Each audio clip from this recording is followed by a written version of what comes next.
we're so happy to have you on with us today because it's Men's Health Awareness Month and coming up, and we're gosh, there's so much to talk about and a lot that we don't talk about, and so you got to be excited to spread a positive message, and we could use it right about now in the world, right? Absolutely. Definitely, if there's ever a time right now to need some upliftment, it would be right now for sure. hmm Well, and that's kind of what you're all about. And have you always been on that path, or did something happen to kind of put you on that path, so to speak?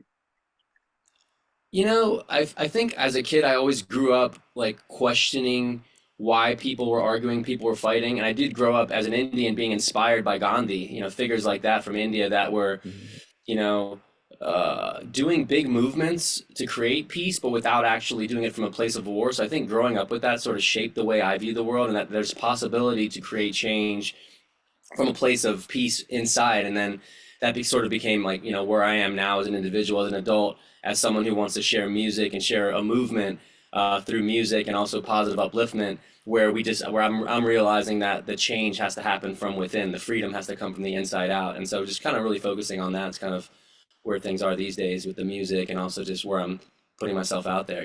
So there's a lot that we need to talk about in the realm of, well, personal responsibility being one thing, right? It's probably step one, right? Yeah, I think personal responsibility is one of the main things. Is I think a lot of times we get into the habit, myself included, all of us, of something going wrong, and we want to like jump right to it's this person's fault or blaming something else, and not realizing that at the end of the day we are the authors and creators of everything in our lives, for better or for worse. And I think if I take that standpoint, it's a more empowering standpoint for me that I've noticed. And then in the process of helping my friends and even my loved ones kind of shift the framework of how we view language into a place of personal responsibility, suddenly it actually starts working out. People start forgiving each other more. We start having more success. I think things sort of falling into place a lot more when we come from that framework. Well, it's all about communication, right? Yeah, yeah. I mean, communication's the thing that we do the most in a day. Like right now, you and I are communicating our relationships, our husbands, our wives, our loved ones is communication, family, and then putting ourselves out in the world is communication. And if we can gain the skills to improve our communication, we can, it's like casting spells. I like to think of words as magic spells, and that if we Yeah. cast the spell in the right way, we'll get the results we want, and we'll be able to help other people at the same time with our communication. Absolutely, and transformation is a big thing. On the list of things that I think is important to discuss, and but that's easier said than done. What are some good ways to kind of get on that right path? I mean, for me, transformation's about, again, looking inside, getting back to personal responsibility first. And some of the pivotal moments in my life were when I did some transformational programs and workshops, experiential training, things like Landmark Forum, MITT, LifeSpring, and also certain books that hit me, like Think and Grow Rich, as I was growing up, where I realized that all of Hmm those messages are really, again, coming from a place of, hey, anything's possible. Limiting beliefs are the only thing standing in my way. And if I start looking at, hey, what are my limiting beliefs? What's my language? What am I saying to myself? What am I saying to others? If I'm saying the words like can't, or speaking into the future, like, oh yeah, we'll do this later, or I might do this, or I kind of will do this, those words have a different meaning than creating some place of possibility right now in the present moment. And so that's where I feel like a lot of transformation can happen, is again looking inward first, seeing where the limiting beliefs might be, and also shifting our language within ourselves and then with others, such that we start speaking in a way that actually is putting truth to power and creating immediate results and manifesting in an actual tangible way. hmm And then how important is spirituality in all this to you? Yeah, for me, spirituality is a big piece of it, because that's now getting beyond the mind. Like a lot of the stuff we're talking about is like even thoughts and communication, affirmations, all that stuff is still the mind and the thoughts.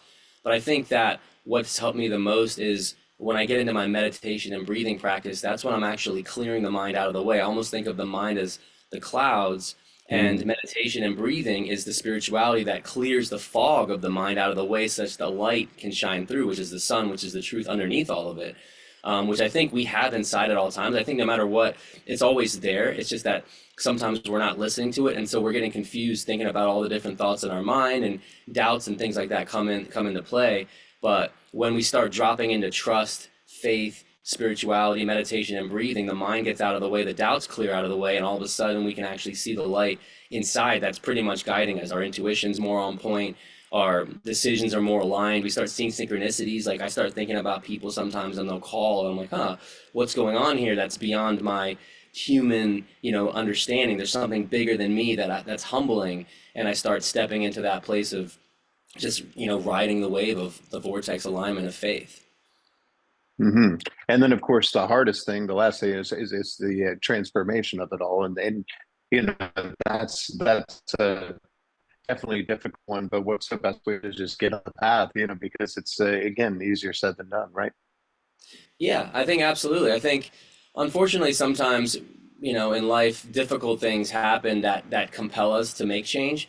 But I think ideally, we don't want to have to wait for a tragedy to happen to have those awakenings. I think if we start seeing, hey, we start asking questions. I think for me, asking questions is the number one thing, is being in curiosity and being like, hey, what is it that I'm feeling in a day? Am I at my best? Was it that I really want? Start journaling a lot more and asking questions about my purpose and my mission.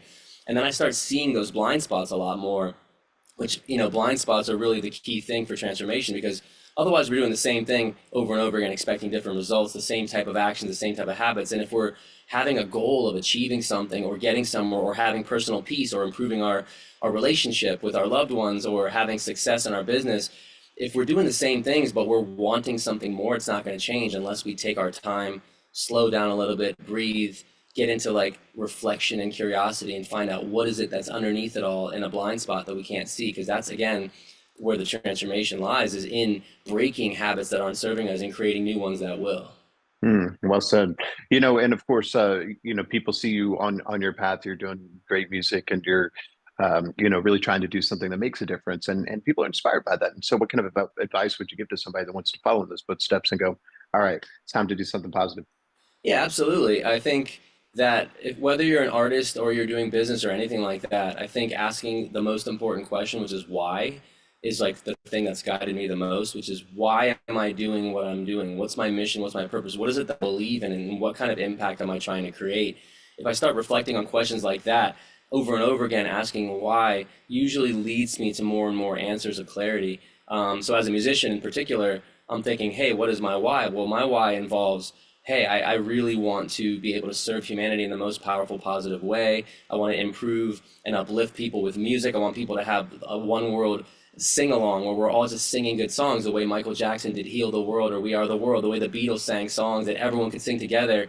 And you can see that when people are doing that, they leave their disagreements at the door and they just come sing together. We can be unified in that. So that became a lot of what answered my why, is that's the reason that I'm doing what I'm doing. And so that motivates me to write a certain type of song that might be more of a sing-along anthemic song, instead of, just a little song about partying, for example, which could be fun and uplifting. But for me, I think that's just more what I lean towards. Nothing wrong. I love all music and all kinds of lyrics, but I've realized that I want a little bit more of a deeper meaning, and I want that big anthemic Coldplay, Pink Floyd, Radiohead type energy in my music as well. Michael Jackson, David Bowie, all those sort of change makers, Bob Marley, people that left an impact. Of course, you may be familiar with my co-host Drew Pearson, is one of our great Dallas Cowboys. Caught the Hail Mary, went in the Hall of Fame, and Mm. we're so proud of him. And he wanted me to make sure that I asked you your Hail Mary moment, which is that moment in your life or career where you just had to go for it and it worked out for you. What do you suppose that was for you?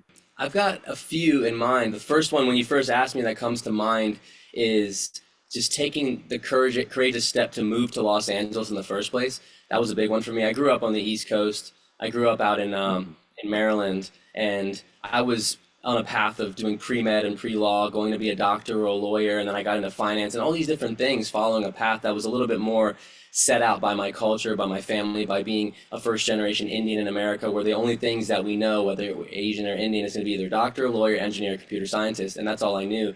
So I think the big Hail Mary was making that risky decision to go against the grain, go against the family expectations and cultural expectations, and say, hey, you know what? I feel the calling inside me to be an artist. I'm going to leave and just drive across country to Los Angeles with no idea how I'm going to do what I need to do, with no background. I didn't go to school for music. Again, I went to school for pre-med and pre-law, and now I'm just taking this risky path. And the fact that I did that and did it with full I guess, confidence or just diving into the unknown, taking that risk, it paid off in the end because that's where a lot of my career is now stemmed from, is from just kind of being on the edge of life, being on the seat of my pants, making decisions like based on intuition and not thinking too hard, not overthinking things, you know?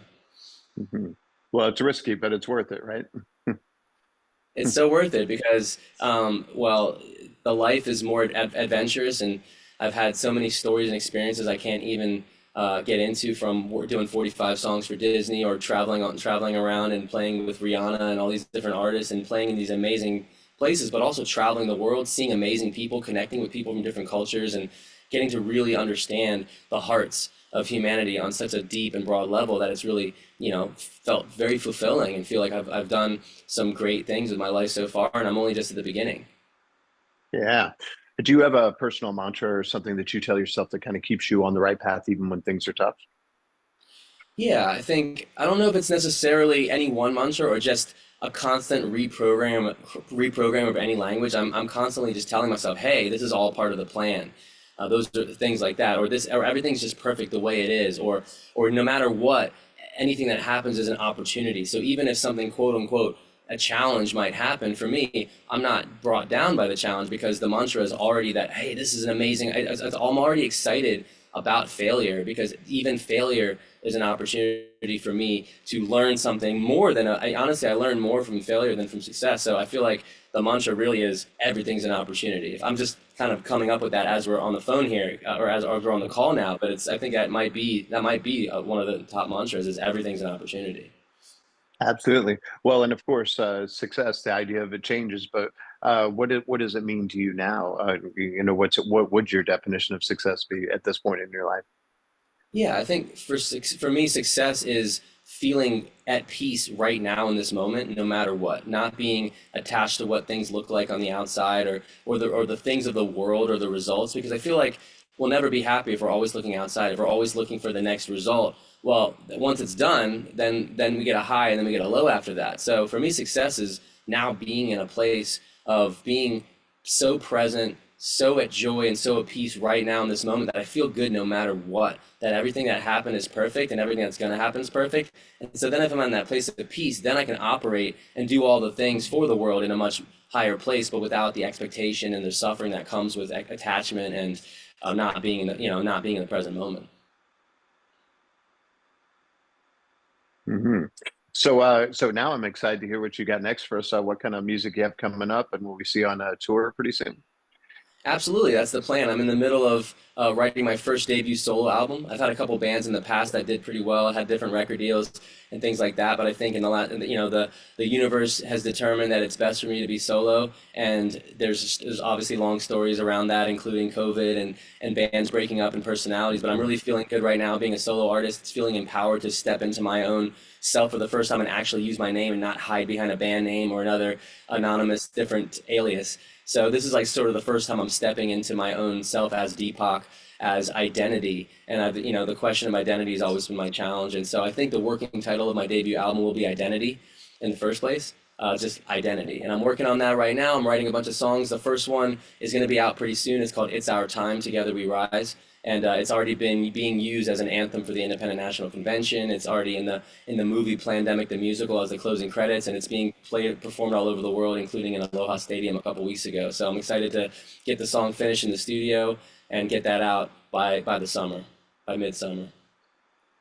Absolutely. Oh, that's so cool. Well, and of course, in the meantime, we just have to, stay strong as best we can in every level that we can, right? Absolutely. That's the only thing we can do is really just recognize that the only way to, if we want to help the world, we have to again start from the inside and realize, hey, we have everything we need right now. And if we lead by example and show up in the present moment, then that's the best way to ripple that out and then share that with other people so that they can get inspired and we can have a world that operates in acceptance and love and unity. Love that. Well, that's the message we need to do right now. So tell us a little bit about where we can find you and where we might see you next. Absolutely, yeah. You can find me at DPAK, which is DPAK, Deepak World. And so I have the Deepak World on Mhm. Instagram, TikTok, and the deepakworld.com.